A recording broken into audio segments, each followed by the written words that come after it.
Hello, and welcome back to Sleep Science Time. I'm so glad you could make it. Tonight, we're going to take a slow, comfortable journey to a world that existed right here, under our very feet. But in a time so impossibly distant, the stars in the sky would be strangers to us. This is the story of the dinosaurs, but perhaps not the one you're used to. We'll get to the rise and the reign, but our story focuses on something a little more intimate: the end. We're going to spend some time in the final moments of the Cretaceous period. But don't worry, this isn't going to be a loud, dramatic disaster film. Think of it more as a gentle stroll through a magnificent, ancient world, designed to help you unwind, rest your mind, and maybe even drift off long before the famous asteroid makes its grand entrance. So, settle in. Find that perfect spot where you feel completely at ease. This isn't a lecture hall, it's just a space for quiet curiosity, where the story of our planet can gently unfold. Our story begins with a sunrise, 66 million years ago. The air in what will one day be North America is warm and thick, smelling of damp soil and the sweet scent of flowering magnolia trees.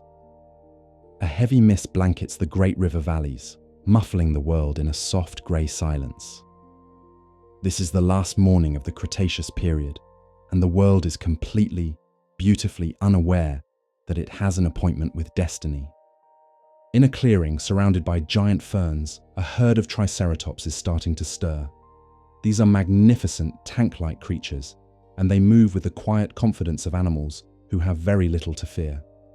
A large bull, the old guard of the family, lifts his enormous horned head and lets out a low, rumbling sound that carries through the trees. It's less of a roar and more of a profound sigh, the sound of a world waking up. Not far away, hidden in the dense foliage, a young Tyrannosaurus Rex is still asleep. Its massive head is resting on the forest floor, its breathing deep and steady.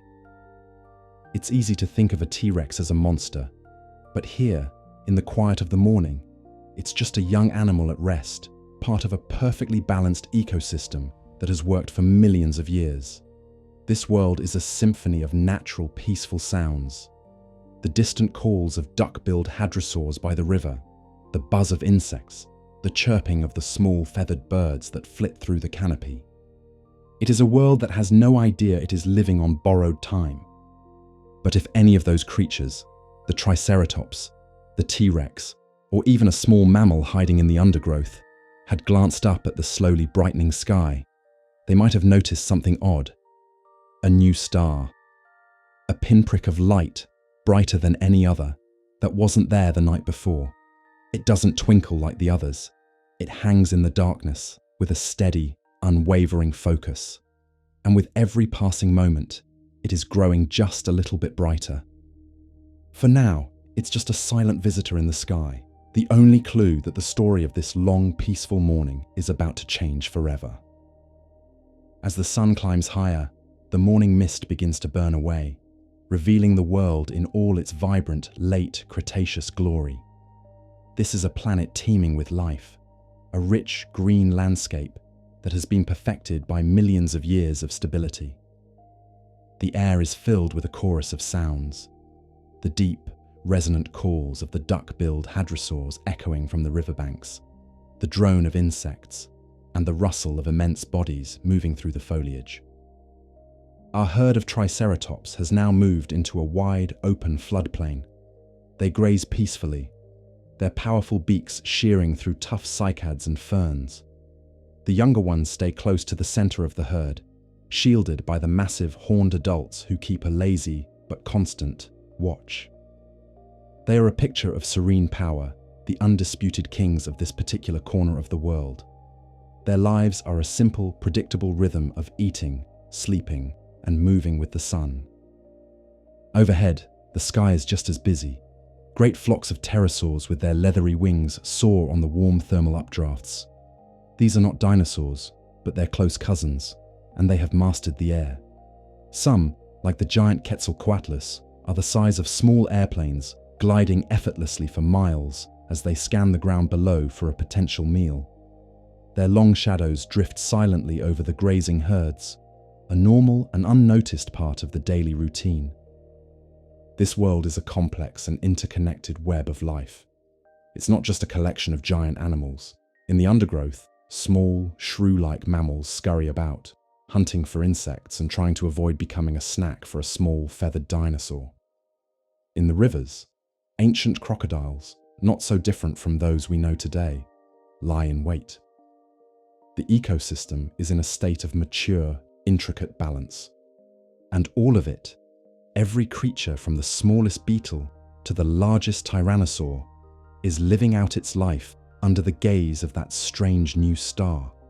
It is higher in the sky now, a sharp, brilliant point of light. It is bright enough to be seen clearly in the daylight, an unsettling and unfamiliar presence. The animals, of course, do not notice it. They have no concept of astronomy, no reason to question a new light in the sky. For them, it is just another part of a normal morning. But for us, watching from 66 million years in the future, that small, silent diamond of light is a profound and ominous character in our story. It is the messenger, the harbinger of a change so total and so absolute that the world will never be the same again. As midday approaches, the sun is high and hot, beating down on the lush Cretaceous landscape. In the deep shade of the forests, most animals find shelter from the heat, but not all of them. For the great predators, this is a time of opportunity. The air is still, and scents hang heavy, making it easier to track their prey. Our young Tyrannosaurus Rex, the one we saw sleeping so peacefully at dawn, is now awake and on the move. He is not yet the colossal 9-ton king he might one day become, but he is already a formidable hunter. He moves through the forest with a surprising stealth for a creature of his size, his powerful legs carrying him silently over the soft, damp earth. His senses are incredibly sharp.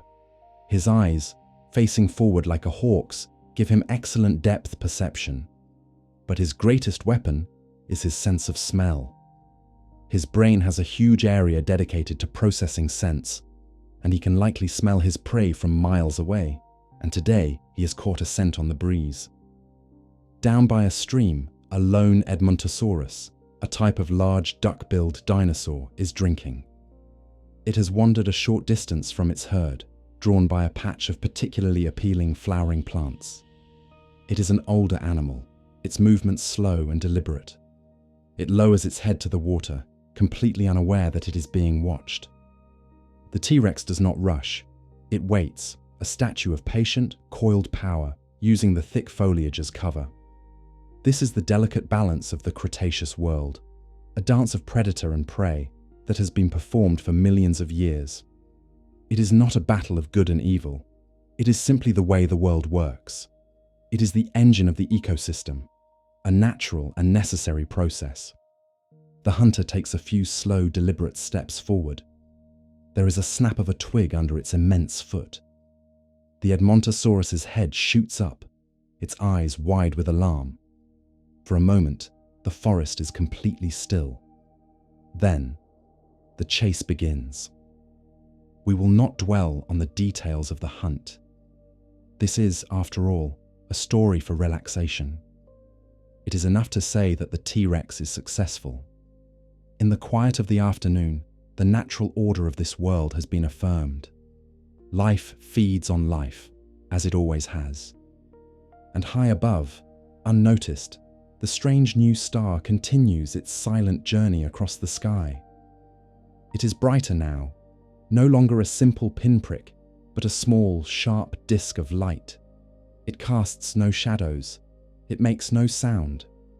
It is a silent witness to the daily drama of a world that has no idea its own final act is about to begin.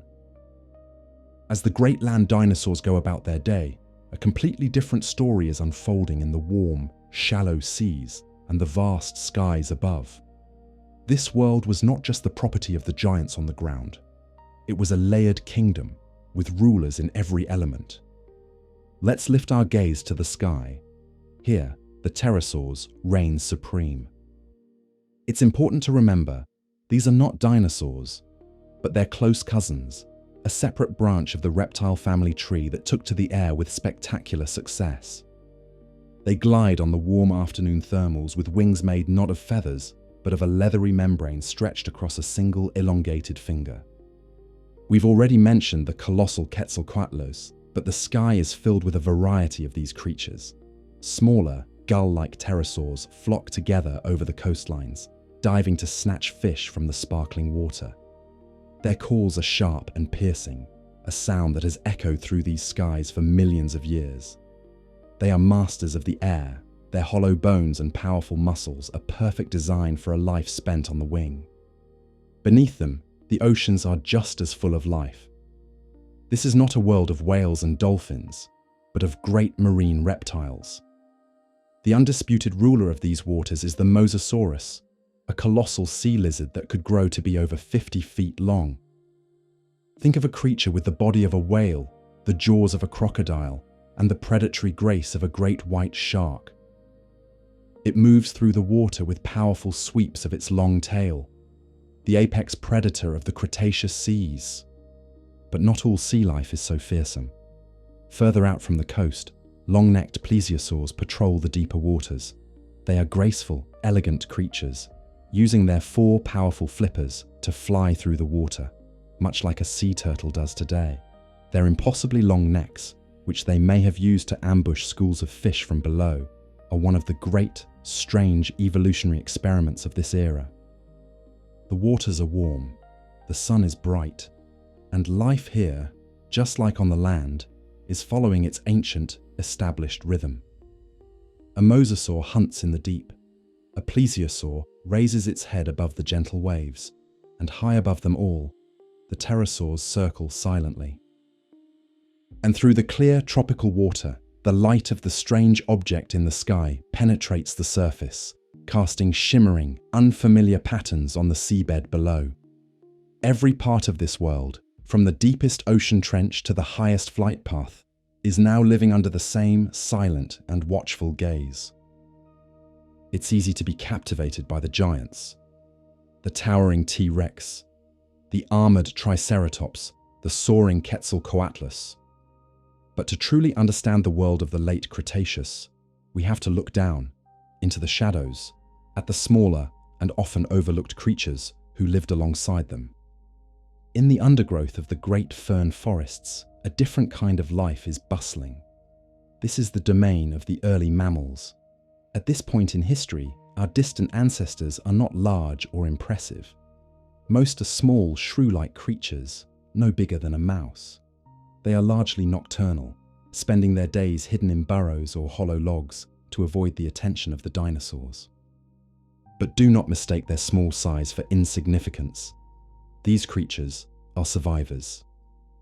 They are warm-blooded, covered in fur, and have highly adapted senses of hearing and smell, perfect for navigating a world in darkness.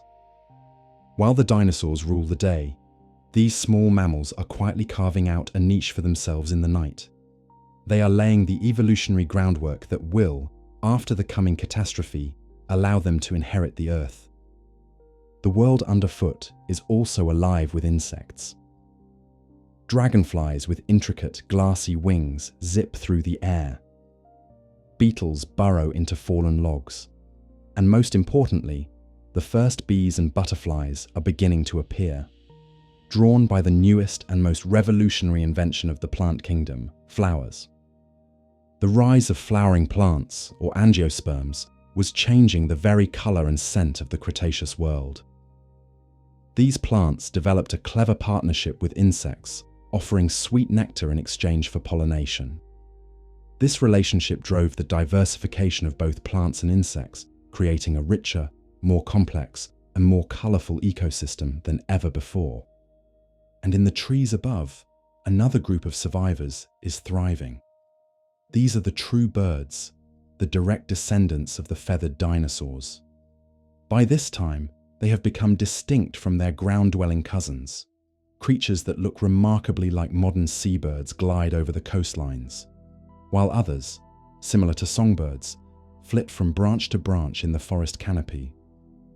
They have beaks instead of toothed snouts, and their feathered wings are built for powerful, sustained flight. They are a living, breathing reminder that the dinosaur lineage was not just one of giants, but also one of incredible delicacy and grace. This rich, layered world, from the smallest mammal to the largest dinosaur, from the first flower to the tallest tree, is a perfectly functioning, deeply interconnected system. And it is all living out its final, peaceful afternoon, completely unaware of the visitor in the sky, which now shines as a sharp, unnervingly bright point of light, even against the blue of the afternoon sky. The sun is beginning to dip towards the western horizon, painting the sky in warm shades of orange, pink, and deep violet. This is the golden hour of the late Cretaceous, a time of profound and gentle beauty. The air cools, and the daytime chorus of insects and birds begins to give way to the quieter sounds of the evening. Our herd of Triceratops gathers together in their nesting ground, the adults forming a protective circle around the young. They settle down for the night with low rumbles and soft grunts, their massive bodies casting long shadows in the fading light. The young Tyrannosaurus, its hunt from the afternoon now a distant memory, has found a sheltered spot in a thicket of ferns. It circles a few times before lying down, resting its enormous head as a deep, dreamless sleep begins to take hold. High above, on the coastal cliffs, the great pterosaurs return to their roosts, folding their leathery wings with a series of soft rustles. In the warm, shallow seas, the great marine reptiles slow their movements, becoming dark, silent shapes in the twilight waters. A sense of peace descends upon the entire continent.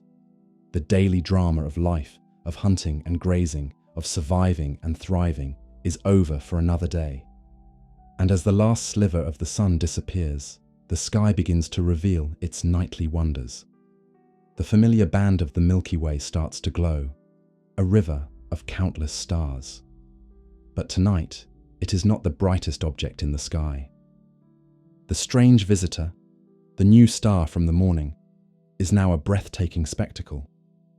It is no longer a star at all, but a brilliant, glowing object with a faint, hazy tail, hanging in the sky like a second moon. It is brighter than anything else, casting a gentle silvery light on the landscape below. The dinosaurs, of course, have no concept of what they are seeing. To them, it is just a beautiful and perhaps unusual feature of the night sky, a silent, celestial lantern. The world is still. The air is calm. The great dinosaurs are sleeping. From the ground, it looks like the beginning of any other peaceful night in a world that has known nothing but peace for millions of years. It is a perfect, serene, and final moment of stillness. The last dusk of the Age of Dinosaurs. In the final hours before dawn, the brilliant object in the sky is no longer a distant point of light. It has grown into a small, sharp sun, casting a pale, unearthly glow over the sleeping landscape. And now it begins to move. It streaks across the sky, a silent, impossibly fast river of light. This is the Chicxulub asteroid. It is a piece of rock, 6 miles wide, that has traveled through the cold emptiness of space for billions of years, and its long journey is about to end. It enters the Earth's atmosphere at a speed of over 40,000 miles per hour. For a few brief silent moments, it becomes a star brighter than the sun, a searing white light in the night sky. The dinosaurs sleeping below are not disturbed. The event is so fast, so silent from a distance, that there is no sound to wake them. The asteroid strikes the shallow sea of what is now the Yucatan Peninsula in Mexico. In that single, silent moment, a release of energy 1 billion times more powerful than an atomic bomb vaporizes the asteroid and a vast portion of the Earth's crust. A flash of light and heat spreads out for hundreds of miles, and a shockwave, moving faster than the speed of sound, begins to race around the globe. It is a geological event on a scale that is almost impossible to comprehend. Imagine a pebble dropped into a perfectly still pond, but the pond is the planet, and the pebble is the size of a mountain.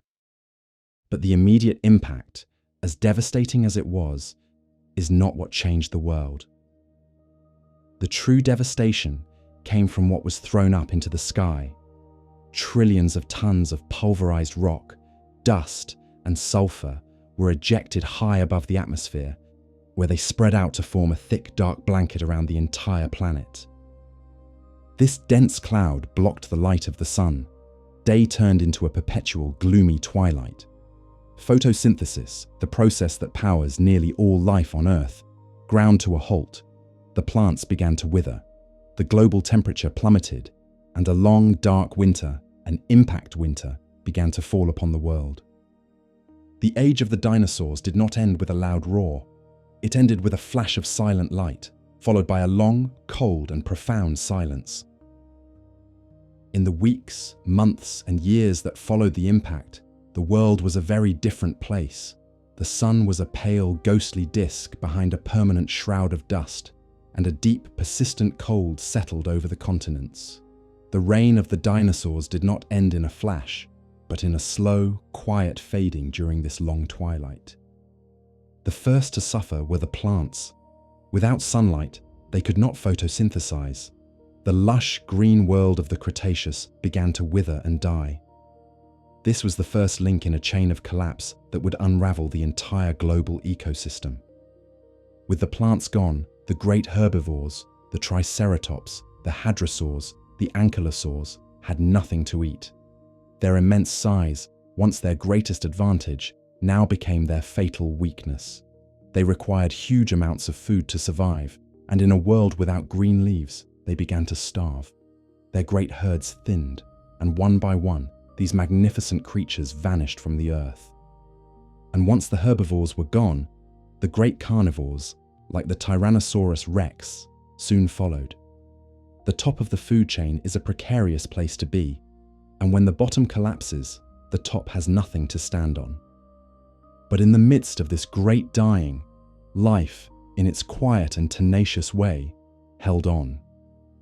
The survivors of this catastrophe were not the strong, but the small. In the dark undergrowth and in burrows deep beneath the frozen soil, our distant mammalian ancestors endured. Their small size meant they needed very little food to survive. They could eat insects, roots, and the decaying matter of the dying forests. Their warm-blooded bodies and coats of fur helped them survive the cold. They were humble, quiet, and perfectly adapted for a broken world. And they were not the only ones. Among the dinosaur lineage itself, a particular group of survivors emerged. The birds. Not the great sea-diving birds or the specialized species of the Cretaceous, but the small, ground-dwelling birds with beaks designed for eating seeds. In a world where green leaves were gone, the seeds of the last generation of plants lay dormant and protected in the soil, a vast storehouse of energy waiting for the sun's return. These seed-eating birds were able to access a food source that the great dinosaurs could not. The long night of the impact, winter eventually passed. After many years, the dust began to settle from the atmosphere. The sun began to warm the earth again. And in this new, emptier world, the small, quiet survivors emerged. The age of giants was over. The age of mammals was about to begin. The impact winter, as devastating as it was, could not last forever. Slowly, over thousands of years, the dust settled from the atmosphere, and the full warmth of the sun began to reach the Earth's surface once more. The world that was revealed was a quiet, empty one, a blank slate. But life, in its incredible resilience, had held on in the shadows, and now it was ready to begin again. This new world belonged to the survivors. It belonged to the small, burrowing mammals who had weathered the long cold in their underground shelters. For 150 million years, our ancestors had lived in the shadow of the dinosaurs, never growing much larger than a badger. But with the giants gone, a world of opportunity opened up before them. In the millions of years that followed the extinction, the mammals began to diversify in a spectacular evolutionary event. From those small, shrew-like survivors, new forms of life emerged to fill the empty niches left behind. Some took to the trees, evolving into the first primates. Others returned to the seas, eventually becoming the ancestors of whales and dolphins. Some became predators, others became grazers, and they grew in size, complexity, and intelligence. Every mammal on Earth today, from the smallest mouse to the largest elephant, owes its existence to that handful of humble survivors who made it through the long night. You and I are the descendants of the creatures that inherited a broken world and rebuilt it. And they were not the only heirs to the dinosaurs' throne. The dinosaurs themselves were not entirely gone. A single branch of their family tree, the small feathered seed-eating birds, had also survived. And just like the mammals, they flourished in this new world. They evolved into the incredible diversity of avian life we see today, from the hummingbird to the eagle. Every time you hear a bird sing, you are hearing the voice of a dinosaur, a living legacy of the world that was lost. The story of the dinosaurs' extinction, then, is not just a story about an end. It is also the story of our beginning. The asteroid that ended their reign was the same event that gave our mammalian ancestors the chance to thrive. It is a profound and humbling thought that for our story to begin, theirs had to end. It is a powerful reminder that life on Earth is shaped not just by slow, gradual evolution, but by sudden cosmic events and the quiet, persistent resilience of the survivors. And so, our story comes to a gentle end. We have walked through the final day of a lost world, a world of giants and wonders. We saw a planet in perfect ancient balance, completely unaware of the silent visitor approaching from the cold darkness of space. We witnessed the flash that ended an era, and we sat through the long, quiet night that followed. And finally, we saw the dawn of a new world, inherited by the small and the resilient. The story of the dinosaurs is a profound one. It is a story about the immense scale of time and about how even the mightiest rulers of the Earth are subject to the grand, impersonal rhythms of the cosmos. It reminds us that our own time on this planet is just one chapter in a much, much older book. As you now settle deeper into your own comfort and quiet, let the immensity of that story bring you a sense of peace. The world has ended and been reborn many times. Life is both incredibly fragile and astonishingly tough. The same life force that animated the great dinosaurs is the same that animates the small birds outside your window, and the same that is currently guiding you toward a night of restful sleep. You can let go of the day, knowing that you are part of a story that is billions of years old. The Earth will continue its silent orbit, the stars will continue to shine, and you too can now simply rest. And if you have made it this far without yet drifting off, I will now leave you with some quiet, ambient music to help you on your way. Thank you for joining me on this journey. If you found this time relaxing, a gentle like or a quiet subscription is always deeply appreciated. I hope your rest is deep and your dreams are peaceful. Good night and see you next time.